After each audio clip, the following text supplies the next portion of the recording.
And hello, YouTube, and welcome back to another episode of The Zone, TV movie entertainment, with me, your host, Jonathan, once again bringing you my thoughts and review for tonight's episode of Supergirl, Season 5, Episode 9. Crisis on Infinite Earth, people, is here. Part 1 has come and gone, and OMG. That's all I gotta say, OMG. And before I begin, I am sorry, but I have to do this. Spoilers alert. Spoilers alert. Stay away if you do not want to watch the spoilers review. I have to do it now because right now we have things called Instagram, Facebook, Twitter. We have all that. It's going to get leaked out anyway. You might as well, if you don't want to know anything, shut down Instagram, shut down Twitter and Facebook right now.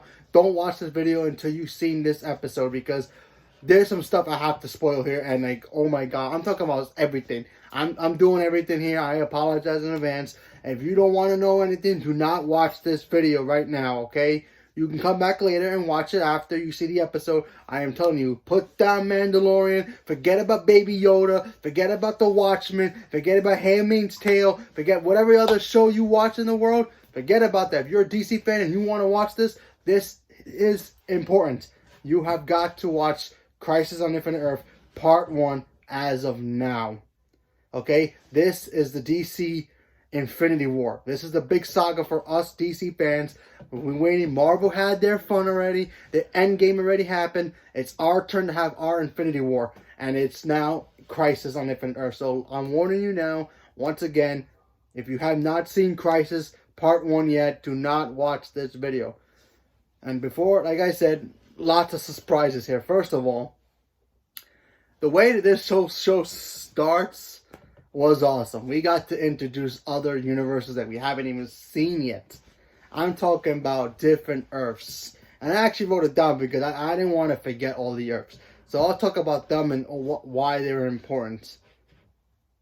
Because the first Earth we got to see was Earth X. We were informed of that. We knew about Earth X already. It's now cleaned up from the Nazis.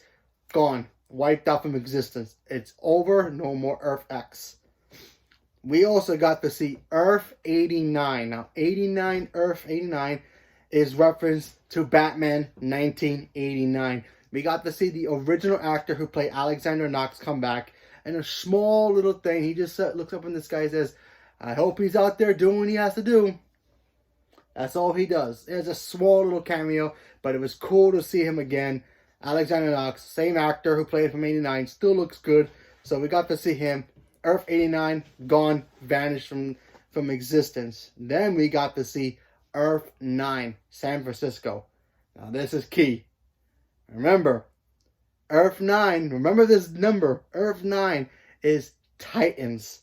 That's right, Teen Titans, as in Titans on DC, the DC Universe streaming service.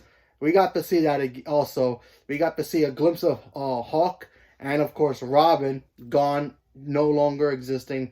And, of course, the final one, the tragic one, our Burt Ward, a.k.a. Robin, Dick Grayson, Earth 66, which is entitled to Batman's 1966 TV show. Rest in peace, Adam West. Gone, zip, bye-bye, no more. So, we got to see those Earths here. Holy bananas, holy bananas. First of all, it's kind of cool that they named these Earths after certain movies that came out in certain decades. Batman 89 came out in 1989. Batman 66 is Earth 66. So that means 1994, I believe, is Batman Forever. That Earth exists. Batman 1997, which is Earth 97, will be Mr. Freeze version of the one we don't talk about. That exists. Who knows if it's going to get wiped out or even mentioned in this thing. We still don't know what Earth exactly is. Smallville. My guess will probably be, since it came out in 2001, 201?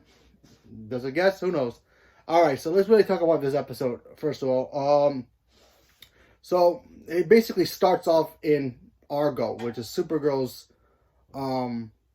Supergirl's sister home planet that they the Kryptonian survivors and Argo survivors went to create a new planet. They was, living in peace. The anti-wave came and was going to wipe them out. Kara sent him a message to warn Superman and Lois, who are over there because they decided to leave the planet to Supergirl so he can propose to Lois and have a child with her. They had their child. Jonathan Kent is there, the new is Superboy. So they got him off there as quick as they can. They got him out of there. And then, of course, Lila, who's the Pathfinder or something, I forgot the name of her character. She comes, she zaps them out of there, and then she goes, picks up Batwoman, picks her up, zap her back, and then they all get picked up. Oliver gets picked up. Mia gets picked up.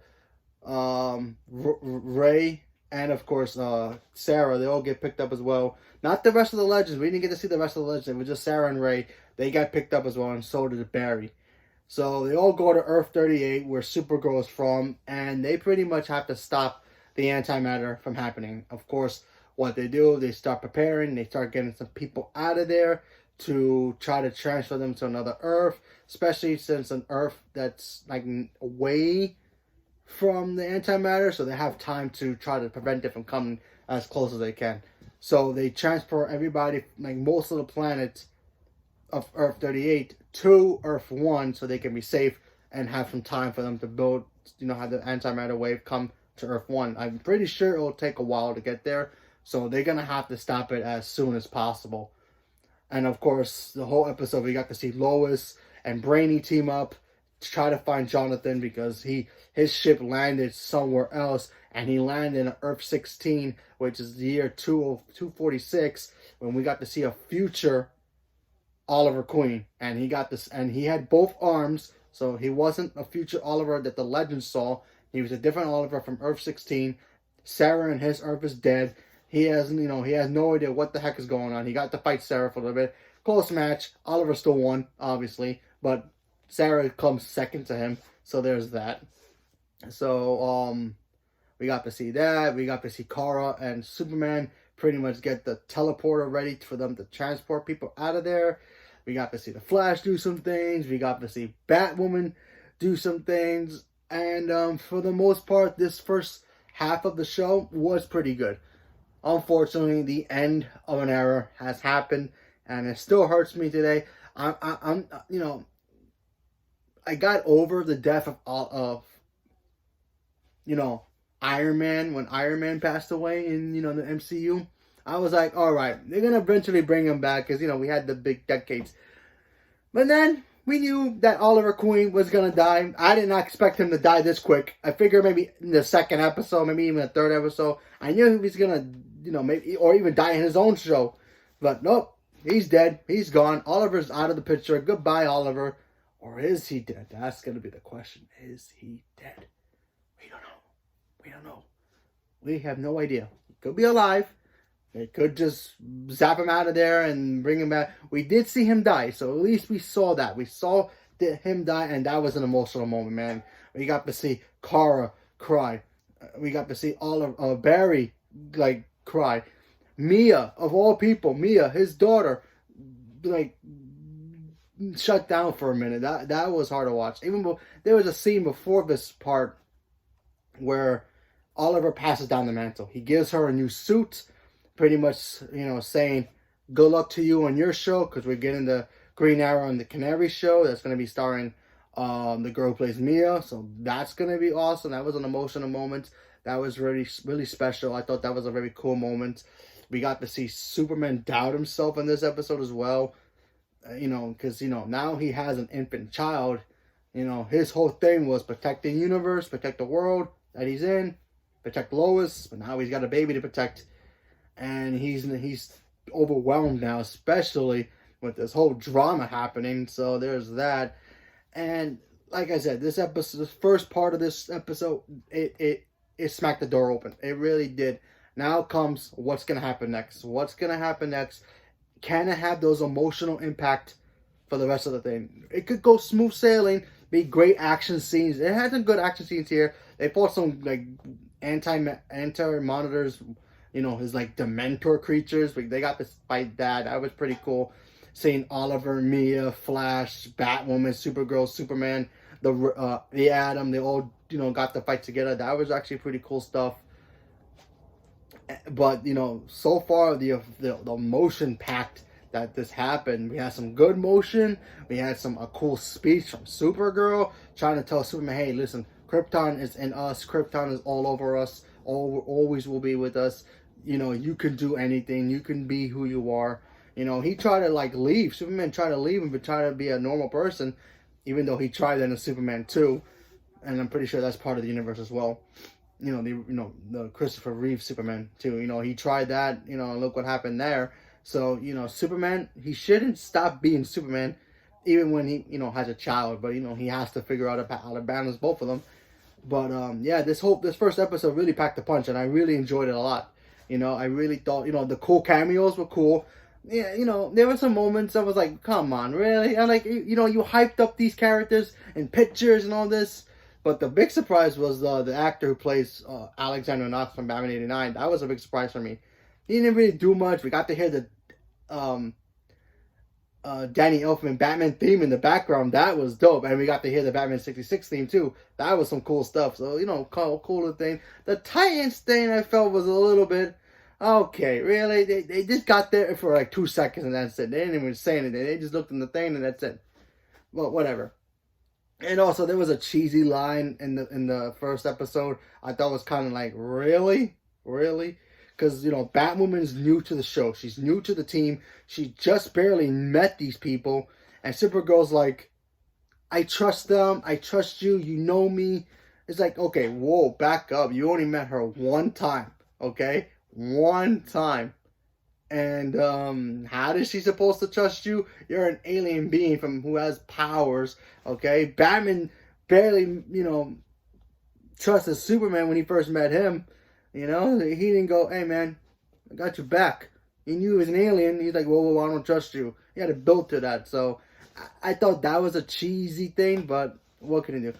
So far, great start. I loved it. I thought it was great. Gotta check it out if you haven't seen it. And like I said, don't watch this unless you don't care about spoilers, I guess. But if you see this before that, I'm sorry, but I had to do it. So yeah, Oliver's dead now unless he comes back. Who knows? I still think he's gonna come back as a Monitor, as a Spectre or something. He's gonna become something else. I don't know.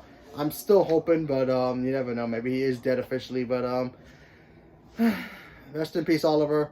Thank you, Stephen Amell, for the great character as known as Oliver Queen, a.k.a. Green Arrow. He may rest in peace now. He's now joins Iron Man in, you know, the cycle universe of dead people that probably won't never come back. But you never know. You never know. So leave me a comment below. Let me know what you guys thought about the first part of the crisis. And what are you guys expecting now to this first one happening? Because they kind of went like a punch and it's still going full speed, so who knows if it stops, you know, still does really well, or hits a crash wall and the rest of the episodes suck. Who knows, but we have to wait and see what happens. So leave me a comment below, let me know. Thank you very much, and have a good night.